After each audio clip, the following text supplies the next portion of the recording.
सीखते हैं, झूठी तारीफ़ करना सीखते हैं। ये सारी चीज़ें आहिस्ता आहिस्ता हमारे अंदर आती हैं। फिर हम डरना सीख लेते हैं आहिस्ता आहिस्ता। खौफज़दा होकर हम झूठ बोलना शुरू कर देते हैं, मैंने नहीं किया, उसने किया होगा। इन चीज़ों से बाहर निकलेंगे तो कुछ बनेगा। और इसी एटीट्यूड को जब आप प्रोफेशनल लाइफ में आगे कैरी करते हैं तो ये नुकसानदेह होता है। ये चीज़ें लाइफ में पीछे छूट जानी चाहिए। जब आप इल्म हासिल करते हैं, किसी मुकाम पर पहुंचते हैं और प्रोफेशनल लाइफ में आते हैं, आपकी रिस्पॉन्सिबिलिटीज़ तब्दील हो जाती हैं। फिर आपको ये वाला एटीट्यूड जो चाइल्डिश है, इससे जान छुड़ानी पड़ेगी। आप ये नहीं कह सकते कि जी मैं तो न्यूट्रल हूँ या अम्मी अब्बू दोनों अच्छे हैं, नहीं। आपको फिर उसके बाद क्लैरिटी के, मैं वैसे ही मिसाल समझाने के लिए दे रहा हूँ, क्लैरिटी के साथ आना पड़ेगा कि ये वाली बात ठीक है, ये वाली बात गलत है, और मैं ये वाली बात को गलत ही कहूँगा और ये वाली बात को ठीक ही कहूँगा। और अगर आपको लगता है कि ये वाली बात भी ठीक है तो फिर आप मुझे आर्गूमेंट के साथ कायल करें। ऐसे नहीं होगा। यानी मैंने उन लोगों से जो सहूलतकारी करते हैं, मैंने उनसे पूछा कि कोई करप्शन का केस है? नहीं जी नहीं है। कोई मनी लॉन्ड्रिंग का केस है? नहीं जी नहीं है। कोई मुल्क के साथ दुश्मनी की है? नहीं जी नहीं, ऐसी कोई चीज़ नहीं है। कोई बड़ा केस, कोई बड़ा स्कैंडल, कोई चीज़ तो लेकर आओ। नहीं है जी। मसला क्या जी, बात नहीं सुनता। तो भाई नहीं सुनता भाई, फिर अब इसका क्या करना है? नहीं सुनता, आप भी नहीं सुनते, वो भी नहीं सुनता, तो हम भी तो बर्दाश्त कर रहे हैं कि नहीं सुनी जा रही बात। तो आप भी बर्दाश्त करेंगे नहीं सुनी जा रही बात। भाई एक आदमी के ऊपर जब कोई एलिगेशन नहीं है, ऐसा कोई ऐसी चीज़ नहीं है, तो मैं उसके खिलाफ कैसे एक मुहिम का हिस्सा बन जाऊं? हमारे 95% मीडिया ने वही किया जो छोटे बच्चे करते हैं, वही किया। उसी तरह उन्होंने, ऐसा लगा कि वो डर गए, वो जो उनको कहा गया वो उसी तरह चलना शुरू हो गए। जानवर थोड़ी हैं, टेम एनिमल्स थोड़ी हैं कि आप कहेंगे इधर को मुड़ जाओ तो इधर मुड़ जाएंगे, उधर मुड़ जाओ तो उधर मुड़ जाएंगे। ऐसे नहीं होता। अल्लाह ताला ने अशरफुल मखलूक़ात बनाया, जो चीज़ दिमाग में आती है उसके साथ हम बात करते हैं। एक अजीबो गरीब किस्म के हम लोग माशरत उलूम की ज़िंदगी में जी रहे थे, जहाँ में ये लगता था कि हमारी इस्टेब्लिशमेंट जो है वो पाकिस्तान की वफ़ादार है। हमें ये लगता था कि हमारी इस्टेब्लिशमेंट जो है वो जो फैसले करती है, चाहे वो बंद कमरों में करे, चाहे वो बंद कमरों के बाहर बैठ के करे, हमें लगता था फैसले ठीक हैं। हम उन्हें अप्रिशिएट करते थे उन चीज़ों को। और लेकिन इसके बावजूद एक रेड लाइन उस दौर में भी थी, यानी जब इमरान खान के दौरे हुकूमत में सहाफ़ियों पे जो जो टॉर्चर के वाक़यात हुए या किसी को 1 घंटे के लिए भी उठाया गया, तो हमने उसके ऊपर पूरा प्रोटेस्ट किया। मेरे आज भी बयानात मौजूद हैं, आप लोग लेकर जाइएगा, बेशक मैं आपको दे दूंगा कि कौन कौन सा सहाफ़ी जिससे मेरा बड़ा शदीद नज़रियाती इख्तलाफ है, जब उसके ऊपर अटैक हुआ या उसको ज़्यादती हुई तो हमने कितनी आवाज़ उठाई। लेकिन आज वो भी नहीं हो रहा। आज तो ऐसा लगता है हर मुखालिफ आवाज़ जिसको दबाया जाए उस पर खुशियाँ मनाई जाती हैं, उसे जो है वो इंजॉय किया जाता है। अब इस माहौल के अंदर हमारे पास जो बाकी बचा है ना दोस्तों, वो सिर्फ है बोलने का एक हक। बाकी तो सब कुछ छिन गया। फैसले आप कर नहीं सकते, राइट्स आपके हैं नहीं, इकॉनमी आपकी पूरी तरह तबाह हो गई है, फ्यूचर किसी को यहाँ नज़र नहीं आता, ब्रेन ड्रेन हो रहा है। 8 लाख हमारे अच्छे लोग पाकिस्तान छोड़कर चले गए हैं। तो इसका मतलब है कि कंटिन्यूसली हमें दबाया जा रहा है और हमारे चांसेस कम किए जा रहे हैं आगे बढ़ने के। अब जब हम सब कुछ खो चुके हैं तो आखिरी चीज़ बची क्या है? बोलने का एक हक। अब वो छीनने की तैयारी हो रही है, हमारी आखिरी चीज़ भी। देखिए, लोग भूखे रह लेते हैं, लोग बाद औक़ात तकालीफ भी सह लेते हैं, ज़्यादा टैक्सेस भी दे लेते हैं, लेकिन जब बात उनकी बात करने पे आए ना, उनके हुकूक के ऊपर आए, उनकी आज़ादी के ऊपर आए, तो फिर लोग रिएक्ट करते हैं। अरशद शरीफ भाई के बारे में, वो गिरफ़्तार नहीं होना चाहते थे, मैं भी कभी नहीं होना चाहता। मैं हमेशा आज़ाद रहना चाहता हूँ, मुझे बिल्कुल शौक़ नहीं है गिरफ़्तार होने का, मैं आज़ाद रहना चाहता हूँ हमेशा। लेकिन मैं आज़ाद मुल्क के अंदर आज़ाद रहना चाहता हूँ ना। ये तो नहीं हो सकता कि मेरा मुल्क जो है उसको जकड़ा हुआ हो और मैं यहाँ पे आज़ाद फिर रहा हूँ अपने उसी मुल्क के अंदर। यानी मैं खुला फिर रहा हूँ, जहाँ दिल कर रहा है जा रहा हूँ, गाड़ियों के अंदर बैठ के मौजे कर रहा हूँ, बड़े बड़े होटलों में जाकर खाने खा रहा हूँ, बड़ी बड़ी मीटिंग्स अटेंड कर रहा हूँ, और मुझे लग रहा है कि मेरी लाइफ तो सेट चल रही है और ये सब कुछ हो सकता है। लेकिन इसके लिए अगर मेरा मुल्क आज़ाद नहीं है, वो जकड़ा हुआ है, तो वो मेरा सांस बंद होता है, मुझे घुटन होती है। बहुत सारे लोगों को नहीं होती होगी, मुझे इससे घुटन होती है। मैं ये कहता हूँ मेरा मुल्क आज़ाद होना चाहिए, मेरे ऊपर थोड़ा बहुत प्रॉब्लम है तो मैं सह लूँगा, कोई बात नहीं। दुनिया की नेशंस को देख लें, उनके मुल्कों को जाकर देख लें आप, जब बात उनकी आज़ादी और खुद मुख्तारी भी होती है, वो फड्डा डाल देते हैं। अभी मेरे एक दोस्त बता रहे थे कि कोरिया में अमेरिका मुखालिफ जज्बात उनके हैं, उन्होंने अमेरिकन गोश्त मंगवा लिया क्योंकि उनको गोश्त वहाँ बहुत महंगा है गोश्त, शायद वो उतना प्रोड्यूस नहीं करते, तो उनको इंपोर्ट करना पड़ता है। अमेरिका से उन्होंने MOU साइन किया, उनके प्रेसिडेंट ने, वो उन्होंने वहाँ से गोश्त मंगवा लिया। और उन सारे लोगों ने कहा गोश्त नहीं खाना हमने, क्योंकि ये अमेरिका का गोश्त है। मैं एक मिसाल आपको दे रहा हूँ, उन्होंने कहा नहीं खाएंगे हम। आपको पता, उन्होंने कई दिन गोश्त नहीं खाया, उनकी हुकूमत ने माफ़ी मांगी और उन्होंने कहा हमें नहीं पता था कि आपके जज्बात हर्ट हो जाएंगे, और गोश्त को समंदर में फेंका, उसको मछलियों ने खाया। फिर वो गोश्त उन्होंने समंदर में फेंका। उन्होंने कहा गोश्त नहीं खाएंगे, आज़ादी पे कॉम्प्रोमाइज़ नहीं करेंगे। ये होती हैं कौमें।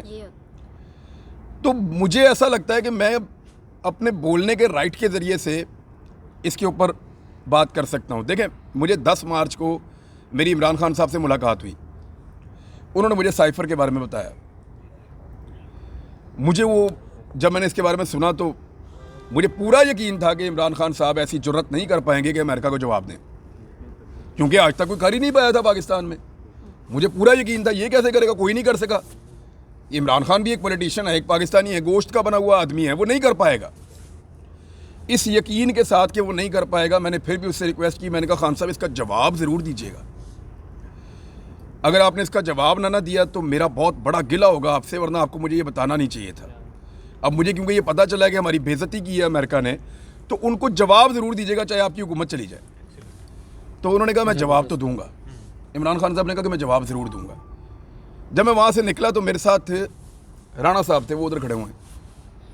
मैंने गाड़ी में बैठ के राणा साहब को कहा, मैंने कहा राणा साहब अगर ये इमरान खान ने जवाब दिया ना तो इसकी हुकूमत रहेगी नहीं, लेकिन जवाब इसको देना चाहिए, अमेरिकन को भी पता चले कि हम भी इंसान हैं यार, हम भी जीते जागते लोग हैं, गुलाम भी नहीं, हम गुलाम नहीं हैं, अपने दिमाग से हम लोग सोचते हैं।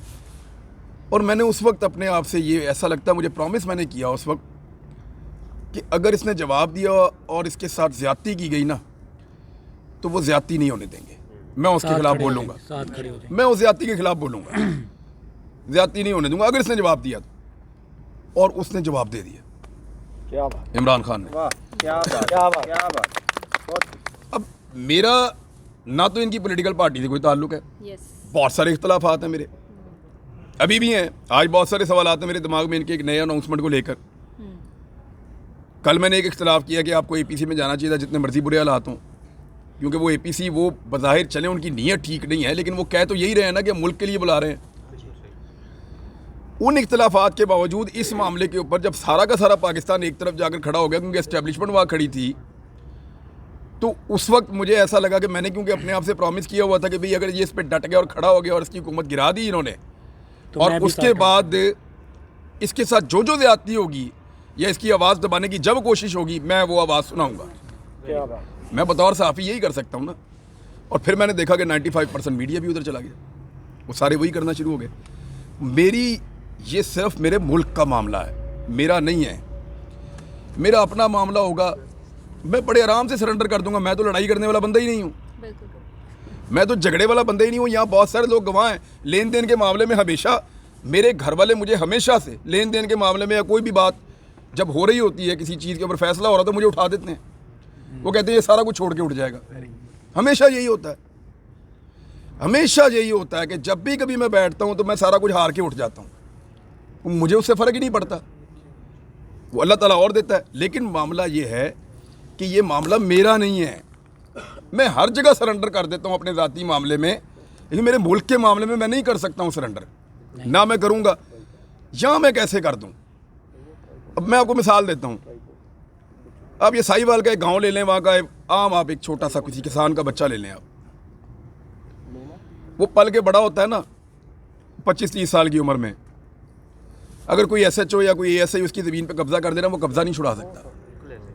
और एक वक्त आता है वो हार मान लेता है कि यार मैं ले ही नहीं सकता, दफ़ा करो, क्या हो गया। यही नॉर्मल आदमी है। यही नॉर्मल आदमी अगर आप 18 साल 17 साल की उम्र में फ़ौज में भर्ती करवा दें और ये बंदा 25 से 30 साल की उम्र में जाके बॉर्डर पे खड़ा हो, तो ये अपने से 10 गुना बड़े दुश्मन से मुकाबला कर रहा होता है। क्यों? जिम्मेदारी। जिम्मेदारी। वो अपना सारा कुछ हारने के लिए तैयार था इस वजह से कि यार मेरी ज़िंदगी बच जाए, अल्लाह ताला मुझे और ज़मीन दे देगा या मैं और कुछ कर लूँगा। लेकिन वही आदमी जब एक रिस्पॉन्सिबिलिटी के साथ बॉर्डर पे जाके खड़ा हुआ है, फिर वो एक कदम पीछे हटने के लिए तैयार नहीं है, वो जान भी देने के लिए तैयार है और यहाँ उसको मिल भी कुछ नहीं रहा, क्योंकि बात अब उसके मुल्क की है। यार जब तुम लोग ऐसे सोच सकते हो तो मैं ऐसे क्यों ना सोचूं? कॉपीराइट तो नहीं है मुल्क का तुम्हारे पास कि तुमने इसका भला सोचना है। मैं अपनी जगह पे रह के, मेरे मुल्क की लड़ाई है, मैं अपने तरीके से लड़ूंगा और मुझे जहाँ लगेगा कि ये बात गलत हो रही है तो मैं उसको रोकने की कोशिश करूंगा। हाँ, ये मुझे बताएं कि जब आपका कभी मेरे साथ ज़ाती मामला हो तो मेरे पास चल के आए, देखे मैं आपको बताता हूँ कैसे मैं अपना हक छोड़ता हूँ आपके हक में। मैं छोड़ दूंगा, लेकिन जब मेरे मुल्क का मामला होगा 1 इंच पीछे नहीं हटूंगा और 1 इंच आगे आने नहीं दूंगा। हम आपके साथ इंशाल्लाह। ये मेरी गुजारिश है सिर्फ। और मेरी कोई इसमें मैं आप सबके सामने बैठा हूँ, इधर मेरे से बहुत ज़्यादा पहलवान हैं लोग, मैं बिल्कुल नॉर्मल आदमी हूँ। ये मुझे ट्रीट करते हैं हार्डकोर क्रिमिनल्स की तरह, ज़मीन पे सुला देते हैं, कभी बेल्टों से मारते हैं, कभी कुछ करते हैं। इधर मेरे घर के पीछे, ये दीवार के पीछे इन्होंने आदमी मारा है लाके। इधर ड्रोन ऊपर आते हैं, मेरे बच्चे पहले हम शुरू में देखते थे, अब तो पीछे पीछे भागते हैं जब ये ड्रोन लेकर आते थे। इधर क्रेन भेज दी मेरा घर गिराने के लिए। ये मैं आम आदमी हूँ, लेकिन ये सारी चीज़ें ये मेरे साथ कर रहे हैं। तो क्या मैं इसलिए ये सारा कुछ कर रहा हूँ कि मेरी कोई ज़ाती मामला है? मेरा तो कोई इसमें ज़ाती मामला नहीं है। मामला आप सबके मुल्क का है। हम सारों को यहाँ किसने बिठाया हुआ? हमारे मुल्क ने बिठाया हुआ। मेरा तो, मैं आप लोगों को जानता भी नहीं, आप लोग भी मुझे नहीं जानते। तो जो आप लोग मेरे पास मिलने के लिए आ गए या वहाँ सड़क पे आके खड़े हो गए, तो वो इस मुल्क के लिए आए ना। बिल्कुल ऐसे ही। तो ये मुल्क ने हमें जोड़ा हुआ है, इसने, इसका हम पे बड़ा एहसान है। अभी मुझे पता चल गया था 1.5 माह पहले कि मेरे ऊपर FIR है और मैंने पता करवाया तो वो पता चला कि इन्होंने छुपाई हुई है। फिर हमने कुछ सोर्सेज से पता किया तो ये तो कंफर्म हो रहा था कि FIR, लेकिन किसी को नज़र नहीं आ रही थी। फिर हमने इनको लेटर लिखे 2 मरतबा कि जी वो दें FIR कहाँ है, इन्होंने नहीं दी। फिर हमने हाई कोर्ट से रुजू किया, हाई कोर्ट ने पूछा, इन्होंने उनको भी नहीं दी। ये तो अभी मैं कंटेम्प्ट ऑफ कोर्ट में जाऊंगा अदालत के खिलाफ, इनके खिलाफ, FIA के खिलाफ अदालत में इनके DG को भी बुलवाऊंगा, कोशिश करूंगा कि जनाब आप जवाब दें, बताएं आप मुझे आपने क्यों झूठ बोला अदालत के अंदर। अदालत पूछे इनसे, इनके ऊपर कंटेम्प्ट फाइल करेंगे इंशाल्लाह, तो इन्हें अदालत की कार्रवाई करवाएंगे। सर आपको क्या लगता है, ये हुकूमत खुद डर रही है या डरा रही है? इन्होंने ये जो इसी एक बुनियाद के ऊपर ये फंस गए कल अदालत के अंदर, और जो अदलिया है वो हमारे पास एक आखिरी ऑप्शन है, the last option is judiciary. मैं अल्लाह के भरोसे बोलता हूँ या अपनी अदलिया के बलबूते पे कि ये मेरे जजेस मेरे बोलने के हक़ का तहफ़्फ़ुज़ करेंगे। मैं कोई लिमिट क्रॉस नहीं कर रहा, किसी को गाली नहीं देता मैं। सही बात। आप लोगों ने कभी मेरे मुंह से गाली सुनी है? आपने कभी ये सुना हो कि किसी की निजी ज़िंदगी का कोई स्कैंडल बाहर आया, मैंने उस पर कोई वीलॉग कर दिया हो? मुझे एक फ़ोन आया थोड़े दिन पहले, उस शख्स ने कहा सर मेरे पास 2014 से कुछ वीडियोस हैं और मैंने वो रखी हुई हैं और मैं अपने आप को बड़े ख़तरे में समझता था। Now this is the time कि मैं अब पाकिस्तान में नहीं हूँ, तो मैं वीडियोस आपको दे देता हूँ। उन लोगों ने आप पे बड़ा जुल्म किया जिनकी वो वीडियोस हैं। तो मैंने कहा वो कैसी वीडियोस हैं? कोई लूट मार कर रहे हैं उसमें, कोई साजिश कर रहे हैं, कोई इस तरह का? उसने कहा नहीं ये नहीं है, वो उनकी निजी ज़िंदगी के बारे में बड़ी अजीबोगरीब किस्म का वो कंटेंट है, वो वीडियोस हैं, तो वो आप ले लें। तो मैंने उस आदमी से ये कहा, और मैं सीरियसली आपको कह रहा हूँ क्योंकि मैं माइक से सामने बैठा हूँ, ये मेरी रोज़ी रोटी है, मैं यही काम करता हूँ।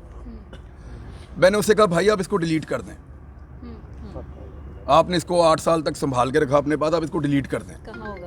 बिल्कुल। वो कहता जी मैं आपको देना चाह रहा हूँ क्योंकि आपके साथ इन्होंने बड़ी ज़्यादती की है और बार बार की है, तो आप इसको अब ये बम फोड़ें आप। मैंने कहा भाई इसको डिलीट कर दे, तू इनके ऊपर पर्दा डाल दे, अल्लाह तेरे पे पर्दा डाल देगा। तो इस बात को लोग, मैंने आज तक किसी की निजी ज़िंदगी पे स्कैंडल्स आए, इन सारों के आए, बहुत सारे लोगों में नाम भी नहीं लेना चाहता, मैंने कभी बात ही नहीं की।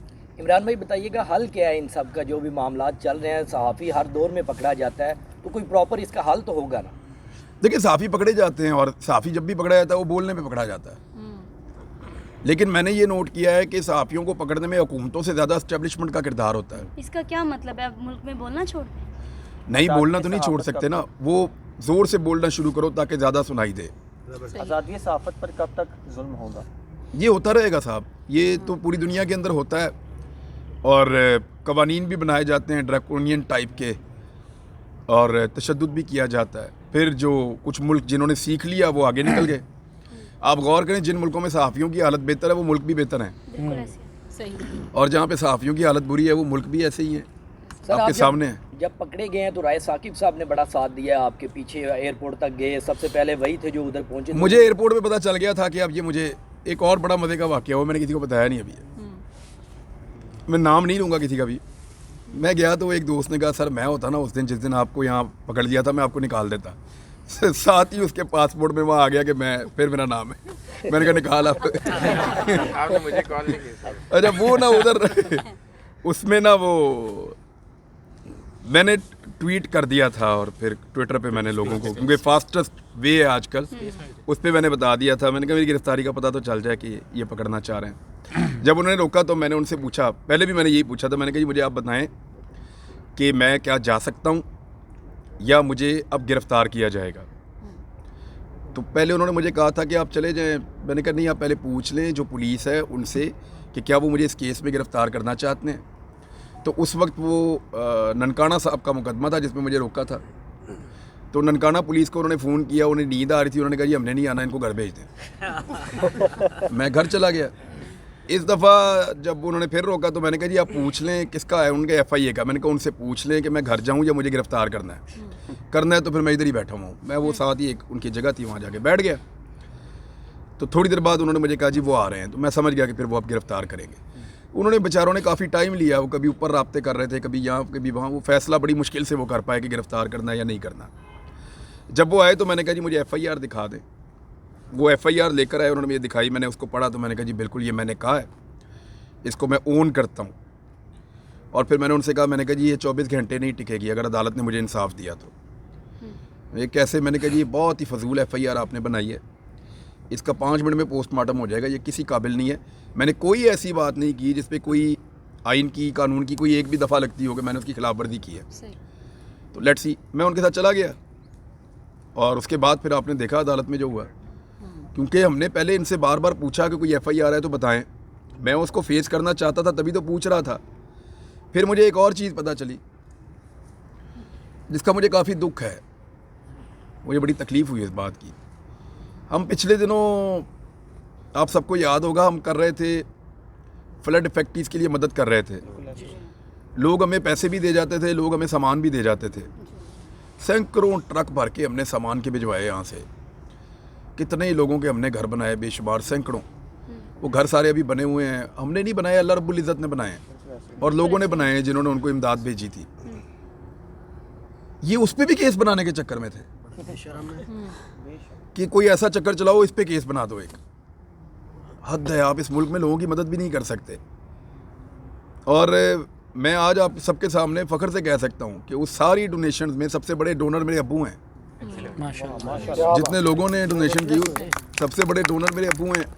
मैं फ़ख्र से कहता हूँ इस बात को। अल्लाह पाक उन्हें और दे। और यानी फिर इस तरह का एलिगेशन, यानी इस मुल्क के अंदर अगर आप एस्टेब्लिशमेंट के दोस्त हैं तो आप सही करें तो वो भी सही है, गलत करें तो वो भी सही है। लेकिन अगर इस मुल्क में आप एस्टेब्लिशमेंट के दोस्त नहीं हैं तो फिर आप मुल्क में रहते हुए भी आप गद्दार हैं। आप सही करें वो भी गलत है, आप गलत करें तो वो तो बहुत ही गलत है। ये इस तरह से इन्होंने, ऐसे तो नहीं मुल्क चलेगा। लोग यहाँ से भाग जाएंगे। बिल्कुल ऐसे ही है। और लोग, कल मुझे मेरे एक दोस्त हैं वो कह रहे थे, रात को रोने वाले हुए थे, कहते मेरी पूरी फैमिली कह रही है मैं पाकिस्तान छोड़ के अब चलें। बहुत से लोग ये कह रहे हैं। और बेशुमार लोग पाकिस्तान छोड़ कर जा रहे हैं। बिल्कुल ऐसे ही। पैसे हमारे पास टोटल $3 अरब रह गए हैं। इनको $16 अरब से ज़्यादा दिए थे। सर वो तो चले जाएंगे, जो गरीब आवाम वो क्या करेगी, हमारे जैसे लोग जो। सर हम फिर स्यापा करेंगे और क्या करेंगे। सर फिर हमें उठा लिया तो फिर कौन बोलेगा? वो इमरान खान ने कहा है ना कि आप जेल भरो, सारे एक ही दफ़ा गिरफ्तार हो जाओ बजाय इसके कि बारी बारी गिरफ्तार होना है। अच्छा सर, मुझे ये बताएं कि वकला कम्युनिटी दो वकील जब अदालत कोर्ट रूम में जाते हैं तो ओपोनेंट वकील होते हैं, बाहर आते हैं तो फिर जफ्फी डालते हैं, हाथ मिलाते हैं। उनका एक अगर वकील है जिसकी इनकम लाख रुपए है, उसका मसला होता है तो उसमें 5 करोड़ जिसकी इनकम है वकील की मंथली, वो भी साथ खड़ा होता है, यानी कि उनकी कम्युनिटी बहुत स्ट्रॉन्ग है। यहाँ पे देखा जाता है कि सहाफ़ी गिरफ्तार हो गया है, वो जियो का है तो मैं बोल का हूँ, वो ARY का है तो मैं दुनिया का हूँ, या फिर वो देखा जाता है कि जी इसका थोड़ा सा झुकाव नून लीग की तरफ है। क्या सहाफ़ी कम्युनिटी अगर एक हो जाए तो ये सबसे पाकिस्तान की स्ट्रॉन्ग कम्युनिटी नहीं बन जाएगी? ये हो नहीं पाएगा, ये बहुत मुश्किल है। क्यों क्योंकि इतना हसद, सेठ जो है ना, बुग़्ज़? देखें जो वकला काम करते हैं ना वो under the constitution, under the law काम करते हैं। जो सहाफ़ी काम करते हैं ना वो अंडर द सेठ काम करते हैं। सही प्राइवेट ऑर्गेनाइजेशंस में काम करने वाले लोग और जो लोग स्टेट की छतरी के नीचे काम करते हैं उनकी इंडिपेंडेंस में फ़र्क होता है। ये मीडिया इस तरह का क्यों हो रहा है पता है आपको? ये सोशल मीडिया की वजह से। आप गौर कीजिएगा कि सोशल मीडिया में बहुत इत्तेफाक है एज़ कम्पेयर टू सेठ का मीडिया। सेठ के मीडिया में अपने अपने मफादात हैं तो वो सब लोग तनख्वाहों के लिए काम करते हैं, तो उनके इख्तलाफात भी फिर मौजूद रहते हैं। फिर वो उनको आपस में लड़ा के और एक दूसरे से मुखालफत करके फिर पॉलिटिकल पार्टीज़ भी आगे डिवाइड पैदा करती हैं, तो वो इसलिए इस तरह के बन जाते हैं। अब वकला भी अब आप देखें कुछ PMLN के हैं, कुछ PTI के हैं, कुछ जो है पीपल्स पार्टी के हैं, सबके अपने अपने विंग भी हैं, उनकी डिक्लेयर्ड बॉडीज़ हैं, लेकिन इसके बावजूद मुश्तरका मफाद में वो सारे इकट्ठे हो जाते हैं, इकट्ठे हो जाते हैं। अच्छा, मीडिया भी बाज़ जगहों पे मुश्तरका मफाद में इकट्ठा हो जाता है, लेकिन वो जो मुश्तरका मफाद है वो एस्टेब्लिशमेंट के या सेठ के मफाद के साथ टकराना नहीं चाहिए, कुछ कंडीशंस के साथ इकट्ठा होता है। हमारे यहाँ पे ये प्रॉब्लम रहेगा, लेकिन जो सोशल मीडिया है जैसे जैसे वो आगे बढ़ेगा, जैसे जैसे वो मजबूत होगा, जैसे जैसे उसके अंदर मैच्योरिटी आएगी, क्योंकि ये सारे इंडिपेंडेंट लोग होंगे और जब ये इंडिपेंडेंट होंगे तो इनके ऊपर दबाव नहीं डाल सकेगा कोई, ये अपनी अपनी आज़ाद सोच के मालिक होंगे। इस वजह से मुझे ऐसा लगता है कि ये लोग मीडिया के अंदर एक नई ताकत बनेंगे और एक नया इत्तफाक़ राय पैदा करेंगे। अच्छा सर, इमरान, ये एक जो सवाल है खोखर साहब, ये जो आर्टिकल 19 है पाकिस्तान में, अब ये सख्त ख़तरे में आज़ादी इज़हार राय, और पाकिस्तान में सहाफ़ियों की जो एक बड़ी क्लास है वो इस पर खामोश है, उसकी कई वजूहत हैं। तो जो इंटरनेशनल बॉडीज़ हैं जो इस पर काम करती हैं, ह्यूमन राइट्स वॉच है, तो उनसे भी किसी से कोई राब्ते का कोई प्लान है? चूँकि पाकिस्तान में अदालतें जो हैं वो भी समहाउ इस निज़ाम के टूल का एक हिस्सा है। कोई एक जज तो हो सकता है मुर्तज़ा विर्क जैसा, लेकिन जुडिशरी जो है उसकी भी हालत कंप्रोमाइज्ड है। देखिए, ऐसा प्लान है? कुछ दोस्तों ने, देखिए मैं आपको बताता हूँ कि हमारे सहाफ़ी जो है ना मुख्तलिफ अखबारात में और चैनल्स में काम करने वाले, उन्होंने लिंक्स डेवलप किए थे पर्सनल लेवल के ऊपर आलमी तंजीमों के साथ, क्योंकि वो उनके पर्सनल लिंक्स हैं, उनकी बुनियाद के ऊपर उनके सेठ जो हैं वो भी उनकी नौकरी और उनकी सैलरी का फ़ैसला करते हैं बहुत हद तक, और फिर वो उन्हीं के मफादात की तरफ जाती हैं चीज़ें दोबारा से। आप ये देखें कि अगर साबिर शाकिर मुश्किल हालात गुजार रहे हैं तो इंटरनेशनल बॉडीज़ को वो रिपोर्टें नहीं भेजी जा रही, क्योंकि भेजने वाले जो हैं वो किसी ना किसी और ऑर्गेनाइजेशन के साथ हैं, तो वो इस चीज़ को प्रमोट नहीं कर रहे या इस चीज़ को हाईलाइट नहीं कर रहे। अरशद शरीफ का मामला जो है उसको बहुत सारे मीडिया ने दबाने की कोशिश की है। एस्टेब्लिशमेंट ने बाकायदा उन्हें कहा भी कि आप इसको डाउन प्ले करें।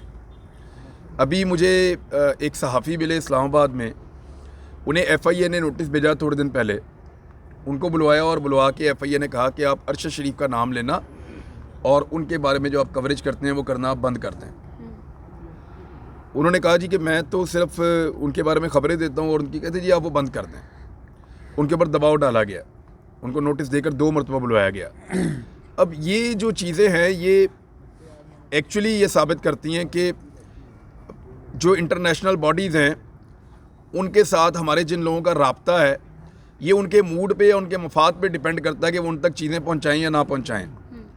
हमारे पास कोई एक ऐसी इंडिपेंडेंट NGO या बॉडी होनी चाहिए जो इसके ऊपर सालाना सतह के ऊपर या माहाना सतह के ऊपर रिपोर्ट्स तैयार करे और वो तमाम आलमी बॉडी के साथ अपने आप को, जितनी बॉडीज़ हैं उनके साथ अपने आप को जोड़ कर रखे।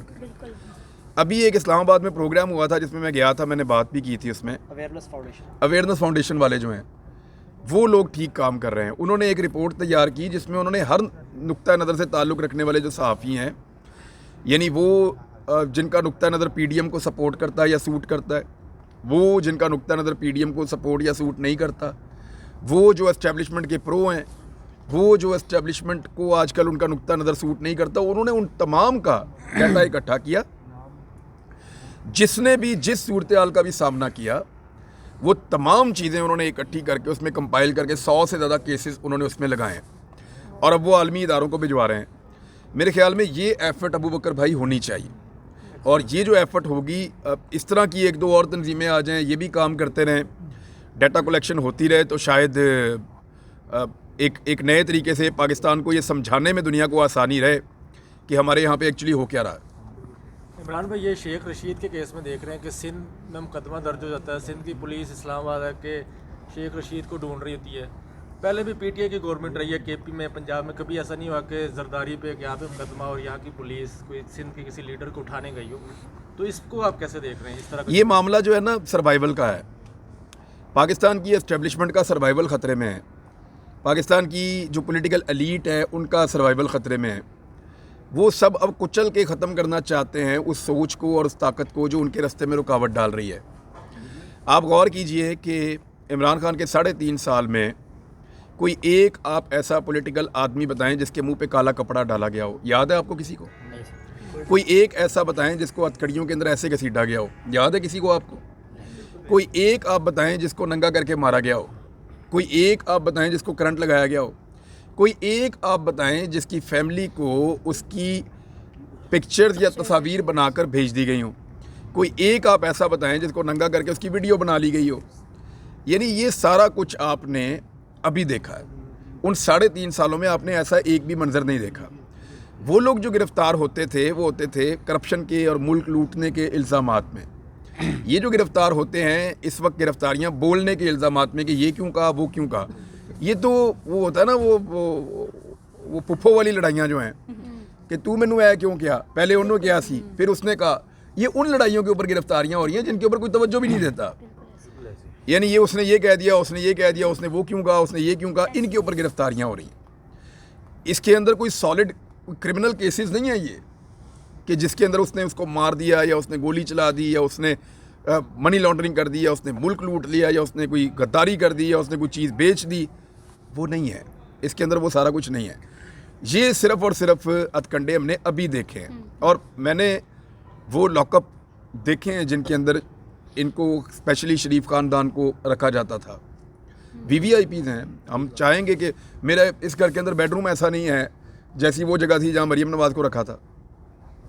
यानी वो वहाँ पे बेहतरीन लाइब्रेरी, किताबें, बेड लगा हुआ है, AC लगा हुआ है, हीटिंग का इंतज़ाम भी है, फिर अटैच बाथरूम है, और अटैच बाथरूम के अंदर प्रॉपर इनके मुताबिक तैयार करवाया जाता था जैसा ये पसंद करते हैं। गर्म ठंडा पानी अवेलेबल है। दूसरे घर में चले गए। जब ये सुबह नाश्ता करते थे तो ये दोपहर का खाना लिख कर देते थे। जब ये दोपहर का खाना खाते थे, और मैंने वो दिखाया अपने वीलॉग में, इनके हाथ का लिखा हुआ, जब ये दोपहर का खाना खाते थे तो ये रात का खाना लिख कर देते थे। शाम में ये सैलड खाएंगे, जूस कौन सा पिएंगे, सारा कुछ बताते थे।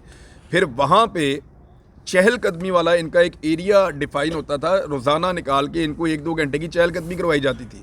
फिर अगर इनका धूप सेकने को दिल कर रहा है तो इनको ठंडी धूप में भी ला के बिठाया जाता था, ये वहाँ बैठ के एंजॉय करते थे। अखबारात इनको मिलते थे, किताबें इनको मिलती थी। ये कौन सी कैद है?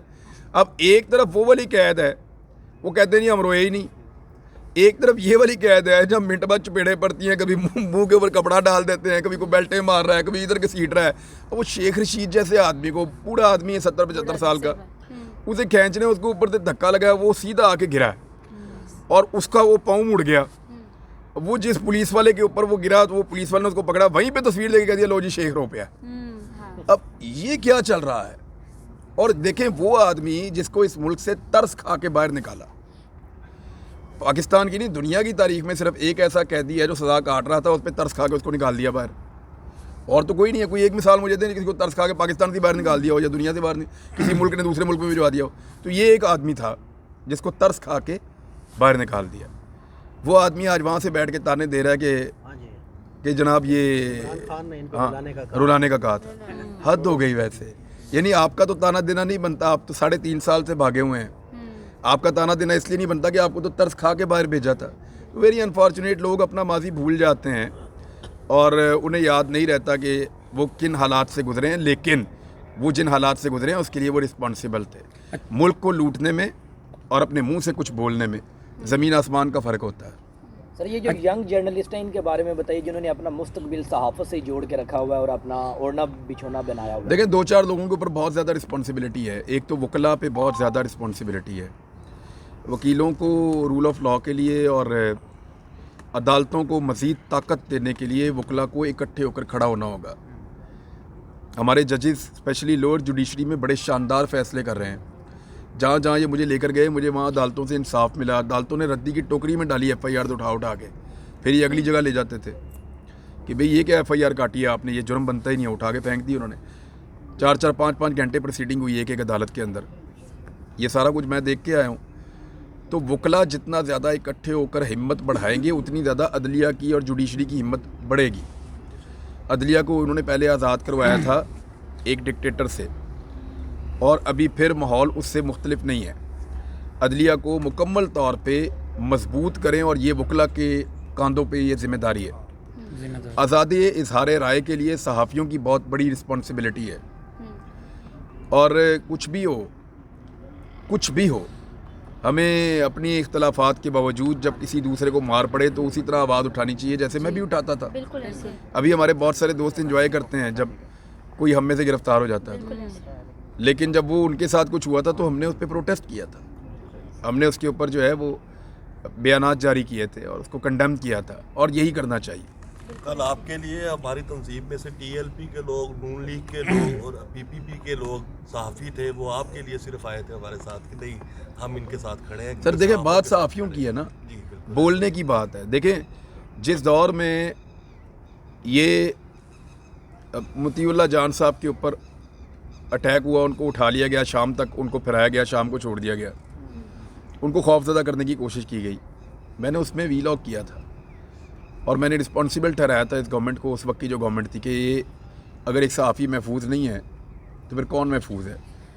फिर जब एक बच्चे को घर के अंदर घुस के मारा था, उसका नज़रियाती नुक्ता नज़र से मुझे इख्तलाफ हो सकता है, उसको मेरे से हो सकता है, लेकिन मैंने तब भी ये कहा था कि ये कैसे हो सकता है कि इस जगह पे आके कोई घर में घुस के ये करे।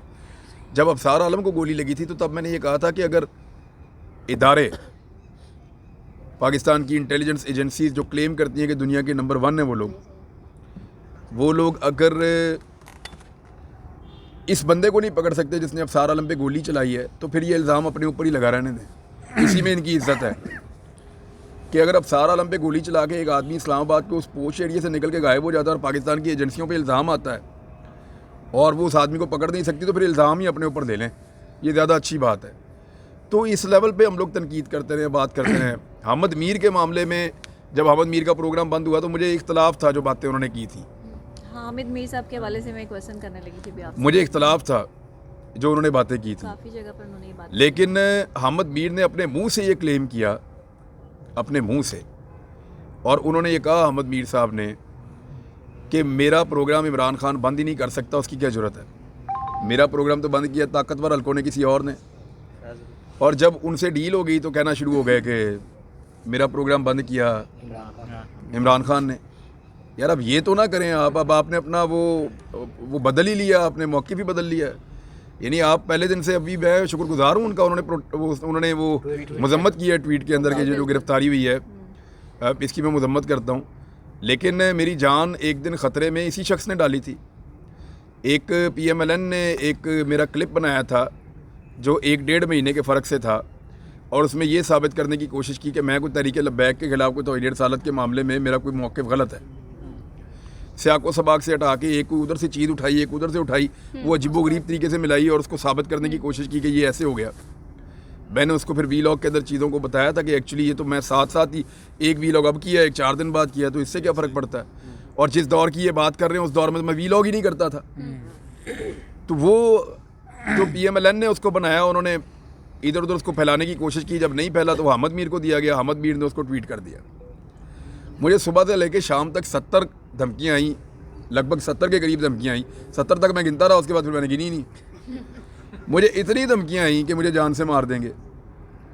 ये तक आया कि मेरे बच्चों का स्कूल वहाँ पे है, आपका घर वहाँ पे है, आपके बच्चे इस रास्ते से जाते हैं, हम आग लगा देंगे, ये कर देंगे, वो कर देंगे। मुझे अफगानिस्तान से फ़ोन आना शुरू हो गए धमकियों के, ये एक आदमी की एक ट्वीट की वजह से। क्योंकि देखें उनके मिलियंस के अंदर फॉलोअर हैं ट्विटर के ऊपर एक आदमी के, आप किसी की जान से तो नहीं खेल सकते। और जब उनसे ये पूछा गया, सीनियर सहाफ़ी बैठे उन्होंने पूछा, उन्होंने कहा यार वो मुंडे ने कोई मार देगा, कोई उसके ऊपर हमला कर देगा खुदा ना खास्ता। इधर तो कोई भी किसी को, यानी वो एक शेर है बड़ा अच्छा, वो कहते जी कि जाने कब कौन किसे मार दे काफिर कह के, शहर का शहर मुसलमान हुआ फिरता है। ये तो पूछते भी नहीं है किसी को भी, कोई भी इल्ज़ाम लगा के कोई कत्ल कर दे और बाद में आप कहें जी वो गलती हो गई, या हमारा ये फैसला गलत था, या हमें पता नहीं चला, वो तो आशिक़ रसूल था। तो अहमद मीर से जब पूछा तो उसने हंस के टाल दिया। और जब मुझे ये बात पता चली तो मुझे बहुत दुख हुआ, और ये रंज मुझे हमेशा रहेगा। क्योंकि मैं उस टाइम पे लगभग 3-3.5 महीने तक मैं अपने बच्चों को अपने साथ गाड़ी में ट्रैवल नहीं करवा सका कि मेरी वजह से इनके ऊपर हमला ना हो जाए। वो ऐसा टाइम था कि मैं अपने इस घुटने के ऊपर पिस्टल रखता था ऐसे पकड़ के, और इस हाथ से गाड़ी चलाता था। ये ऐसा टाइम था मैंने गुजारा इस आदमी की वजह से कि अभी कोई मौलवी, जो रास्ते में मुझे ऐसा कोई हुलिये के लोग नज़र आते थे, मुझे लगता था ये हमारे ऊपर अटैक ना कर दें कहीं।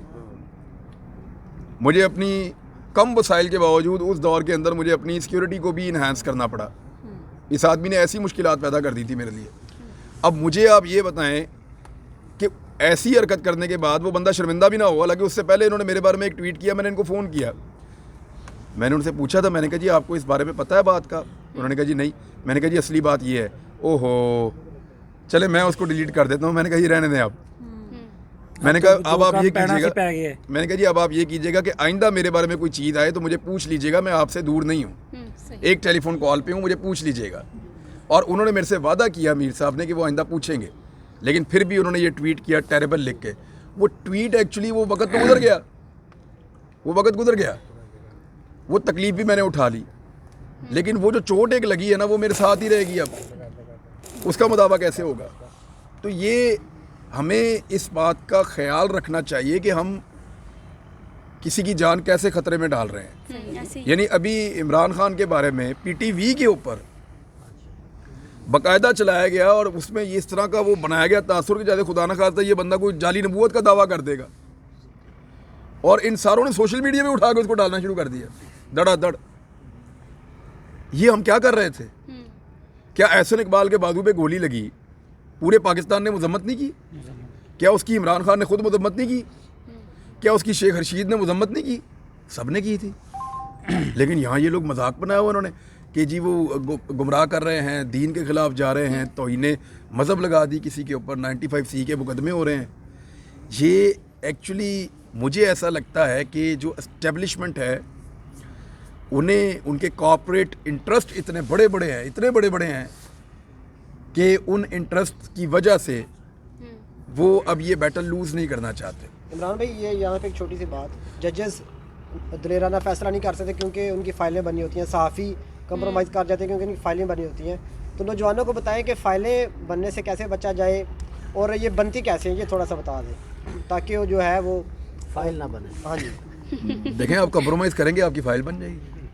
इसमें एक और चीज़ ऐड कर लें, इलेक्ट्रॉनिक मीडिया कंट्रोल्ड है, प्रिंट मीडिया कंट्रोल्ड। आप कहते हैं शायद कि सोशल मीडिया कंट्रोल्ड नहीं है, क्या है ऐसा कि सोशल मीडिया कंट्रोल्ड है? देखें सोशल मीडिया के ना मैं कुछ इसके ऊपर काम कर रहा हूँ, मैं एक नया मॉडल अपने तौर पे लेकर आ रहा हूँ, लेकिन वो नॉट फॉर एवरीवन, लेकिन मैं अपने लिए एक चीज़ तैयार कर रहा हूँ, बनाने की कोशिश कर रहे हैं। बनेगी तो हम उसको इंट्रोड्यूस करवाएंगे ताकि कुछ हद तक जो कंट्रोल है उससे भी हम अवॉइड करें। यानी हम जब बात करते हैं इसराइल के बारे में तो उसको बहुत वो कड़ा चेक लगाते हैं उसके ऊपर। जब हम बात करते हैं कश्मीर के बारे में तो बड़ा कड़ा चेक लगता है उसके ऊपर। और मुख्तलिफ़ चीज़ें ऐसी हैं जिनके ऊपर बात करते हुए आपको सोशल मीडिया पे सख्ती होती है। अभी तो हम एक पॉलिटिकल एनवायरनमेंट से गुजरे हैं, पाकिस्तान के बारे में आप जो मर्ज़ी बोले कोई आप पे वो नहीं होगा। आखिरी में पैगाम वाईएम में हमारे वाईएम के बारे में क्या अमल जरूर आपकी क्या YMA जी, यंग मीडिया एसोसिएशन, मैं एक पैगाम देना चाहता हूँ। इमरान रियाज साहब हमारे भाई हैं और जिस तरह से अरशद शरीफ के लिए ये आवाज़ उठा रहे हैं, मुसलसल उठा रहे हैं, मैं समझता हूँ कि डॉक्टर साहब भी मौजूद हैं। YDA तंजीम बनी थी, इनका एक शेखुपुरा में मामला पेश आया, किसी सियासी घराने के साथ उन्होंने तशद्दुद किया। ये लोग लाहौर से गए, इन्होंने यंग डॉक्टर एसोसिएशन शेखुपुरा को इंगेज किया और डट गए। इन्होंने एमरजेंसी बंद की, हुकूमत को लाले पड़ गए। इनका स्टांस स्ट्रॉन्ग था, उनको बात माननी